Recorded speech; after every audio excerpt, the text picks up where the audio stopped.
This is why Imam Khomeini, who declared the International Day of Quds, this is why he would say to pour all of your chants and all of your shouts upon the head of America.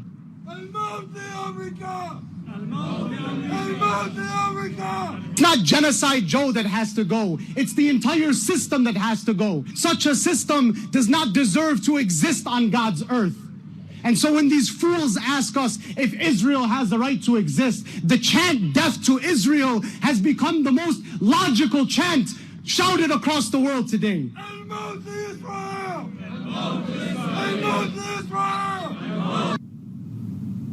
On Friday in Dearborn, Michigan, protesters chanted, quote, "Death to America and death to Israel." In February, a Wall Street Journal opinion piece called Dearborn, Michigan, quote, "America's jihad capital." Founder of the American Islamic Forum for Democracy and a son of Syrian political refugee immigrants, medical doctor Zuhdi Jasser joins me. Dr. Jasser is a former lieutenant commander in the U.S. Navy. He's also a candidate for Congress in Arizona, and he grew up in Appleton, Wisconsin, which I might add is the most important thing. No, I'm just kidding, of all his accomplishments. Okay, what are we going to do, or what can be done? I mean, if we have a sort of a people calling for death to America, I don't know why they want to stay, and they say the entire system has to go. What are we to do?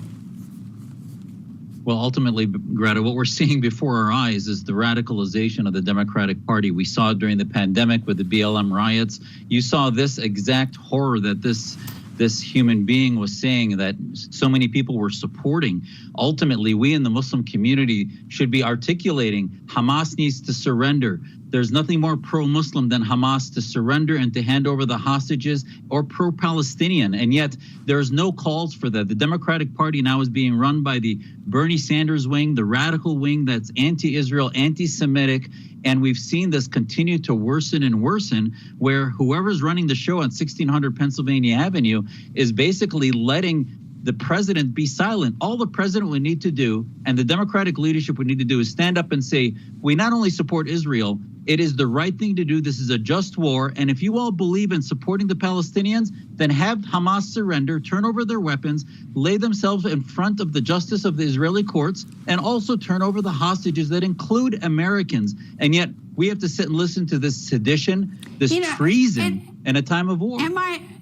And my heart actually bleeds for you and other Muslims, Americans who have to deal with this, because I'm sure that there's a lot of pushback, because, it's certainly not all Muslim Americans who feel like this guy in Dearborn saying this, and what a tough road to hoe, in the sense that, trying to get others out so that we can, so that we can be a melting pot, with, where we can respect all different faiths. And then actually, Muslims have to put up with this. Absolutely. And, it's been getting worse and worse, because the Rashida Tlaibs, who raises money for SJP, the Students for Justice in Palestine, who's now in Congress, Ilhan Omar's in Congress. We need rational voices of Muslims in platforms like Congress in order to articulate the fact that we are Americans first. We believe in defending justice and defending democracy and freedom, and speaking out against the horrors that Hamas has done. And it's time to recognize that this Palestinian movement is being driven also by the Chinas of the world, by Iran, the IRGC.